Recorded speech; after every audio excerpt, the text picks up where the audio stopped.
Hello, everybody. Welcome to Late Night Football. Welcome to our match reaction show. It's finished. RB Leipzig won, Manchester City won. And I mean, Pep Guardiola's got to be so disappointed with this result. He really is. And they dominated that first half. 1-0 seemed like a bit of a flattening scoreline for Leipzig, that they were only 1-0 behind. Probably should have won that. Probably should have got like 2 or 3 goals in that first half. But I have a feeling that I think the teams have now started to set a template for Manchester City, because it started with Nottingham Forest as well. And I think the template is that try and keep it tight in the first half. Try and stay in the game in the first half. In the second half, you can attack City, because it just feels like that's what teams are doing now, where they're, even Nottingham Forest had a bad first half. They didn't have that great a second half, but I think all they were trying to do was they're trying to hang on and try to stay in the game for as long as they could. I think Leipzig today were trying to do this. So I think you could see with Marco Rose, what he was trying to do was he was trying to make sure that they went in that break 0-0, and the second half, then you come out and you start attacking. If anybody is saying, well, they attacked because they were 1-0 down, that isn't true, because City were 1-0 up about halfway through the first half, and they still were very much in control of that game. So I think it was a tactical move from Rosa. He'll be disappointed with the goal that went in, because that goal was actually an error, and actually 2 errors, not just one. There were 2 errors, because Schlager is the one who gives the ball away to Grealish, and then the Grealish pass, it's not a very good pass, to be honest. It's not the kind of pass where Mahrez is true. Mahrez has got to do a lot of work. He's got to nutmeg a dummy Gvardiol, so he does that, and that is what creates the opportunity. Without the dummy, he doesn't. So there were 2 errors in that: the Schlager pass, and then Guardiol's lack of anticipation, awareness of what's going on, and that's what allows Mahrez to get that ball away and to finish the chance. It was a good finish for Mahrez, by the way. Surprised that he hasn't started a couple of games, but he does make a difference. The problem is, and I'll come back to the tactics in a minute, but there is an issue with Mahrez, not necessarily with Mahrez himself, but with the tactics, and why that means Mahrez hasn't been starting games recently. But they were 1-0 up, and you just felt that they had that control, but you also knew that City that the same thing as Nottingham Forest, where they were 1-0 up and then they just kind of let the initiative go away. This one was a little bit more pronounced, because I think as soon as Leipzig came out, they started harassing City. They were pressing high up the pitch. They were basically playing those forward passes, which they were not doing, and they were very, very conservative in the first half, Leipzig, and they were very, very negative. But the second half, they weren't. They were just like, yeah, let's pass forward, let's pass forward. And I liked Henrik's performance was absolutely excellent in that second half. When he came on, he just looked like there was an extra man on the field when he came on for Leipzig. He just always seemed to find himself in space, always seems to find himself spare. He attacked those channels beautifully, and I don't think City had an answer until after the goal. They had no answer on how to contain him, and then that goal came. There are actually a couple of warnings, because I thought there was the Henrik's chance that he got. He should have put that away. He failed there. There was another chance where Andre Silva had gone past 2 or 3 players, and then he did he went for goal instead of going for a cutback.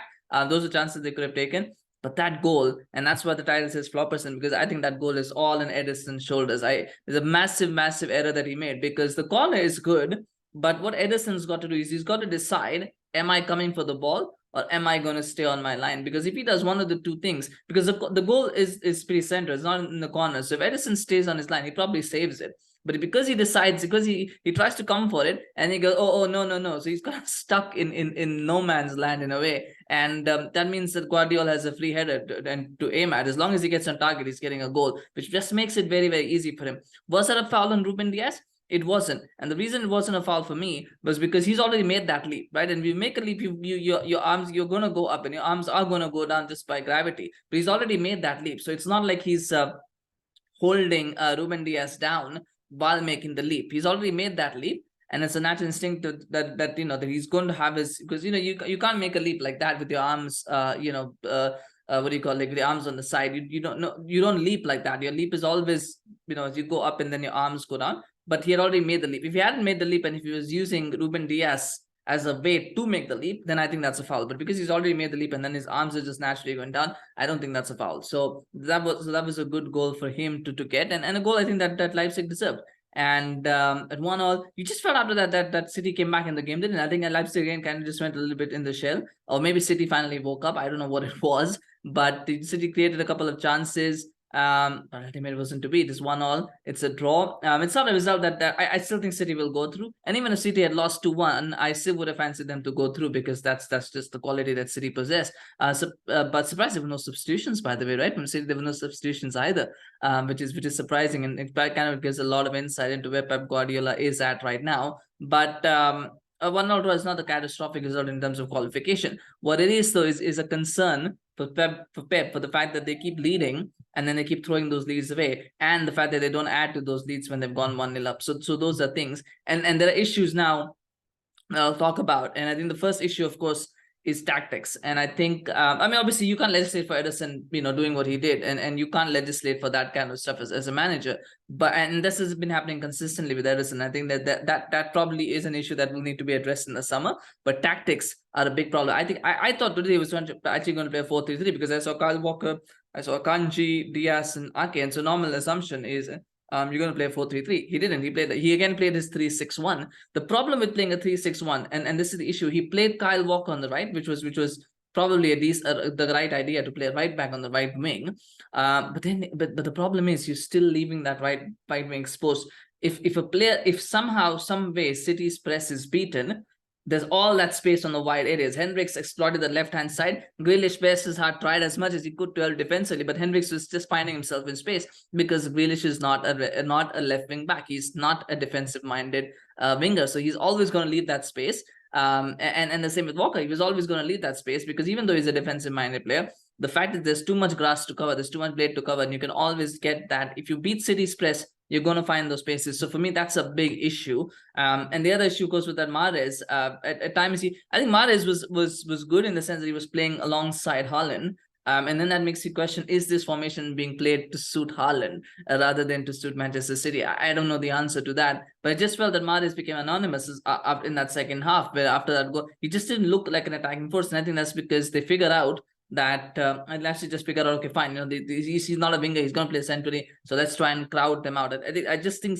Leipzig got their tactics spot on in the second half, whereas City didn't. And that might very well have to do with the fact that this is a formation that just doesn't make sense in a lot of ways. It just seems counterproductive to what it is, and expecting Bernardo Silva, great player that he is, expecting him to do multiple roles in the side, for me, I think it's a waste of his talents, isn't it? It's just asking too much. But what do I know? I'm not a manager, and Pep has won more Champions Leagues than I will ever win in my life. So maybe he knows something that I don't. But it just feels at the moment like this thing is not working. But I feel like he's adamant that he's going to make this work. The other issue is Erling Haaland. And not an issue in the sense of, well, why is he playing or whatever. When was the last time that you saw you said a City player or a City striker had a graveyard shift? Yeah, that is why Erling Haaland had today. He had an absolute graveyard shift. He had one chance that he broke through Guardiola, and then he put it wide. He got one chance all game. I mean, this is a Haaland who was scoring goals for fun at the start of the season. We thought he's going to score 50, 60 goals, and yet here he is doing a graveyard shift. I still feel he's going to score a lot of goals.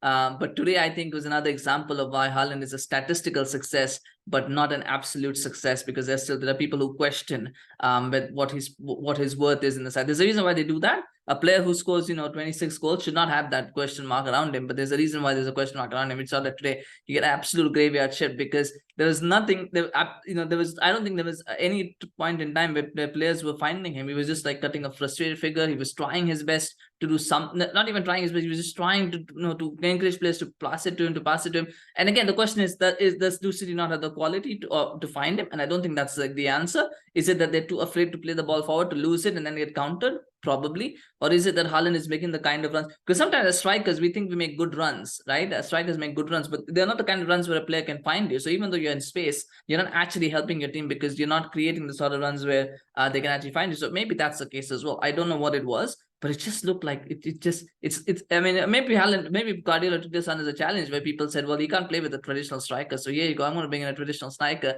and I'm going to win trophies. But I just don't know what it is with him. But today he had a really, really, really anonymous game. You can't say he had a bad game, because this is Haaland. Haaland is never going to be a player who's going to have 50, 60 touches in a game. He's going to have the way that it works is when he doesn't score goals, he's going to look average, and when he scores goals, he's going to look world class. So you can never say that he had a bad game. but the thing is, he just doesn't get the service now. He doesn't get the service because teams have figured out you just have to cut out the service to him, and there's nothing he can do. He's not a guy who's going to create his own chances. So for me, that is a concern as well for Pep Guardiola to decide what he wants to do. Missing De Bruyne today was a big problem, and he'll be back for the second leg for sure. But it again shows what a vital player Kevin De Bruyne is for this team and how he knits this whole team together. Him and Bernardo Silva, I think, are the key players for City in this run-in. They're going to be the key players, and I think Guardiola is going to make sure that those two guys are fit as much as possible because he's going to need both of them in that run-in.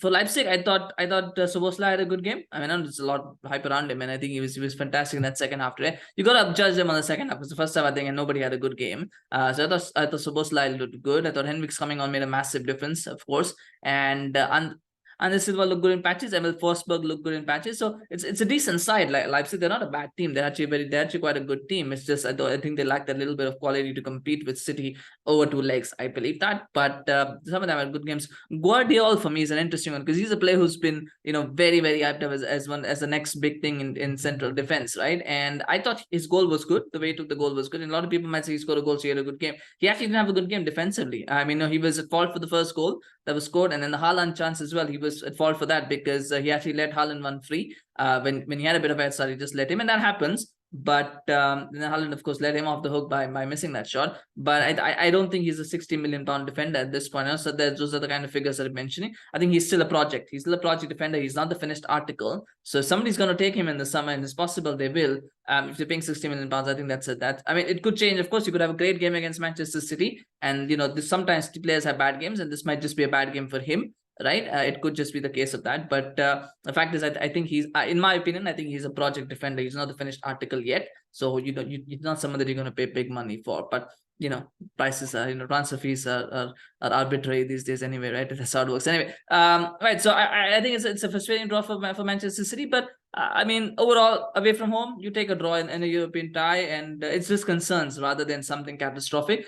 So hopefully they'll learn from it and come back for the second leg as well as the next few games that are coming up. We've got some big games coming up as well, against Newcastle in particular. So let's see what happens with Manchester City.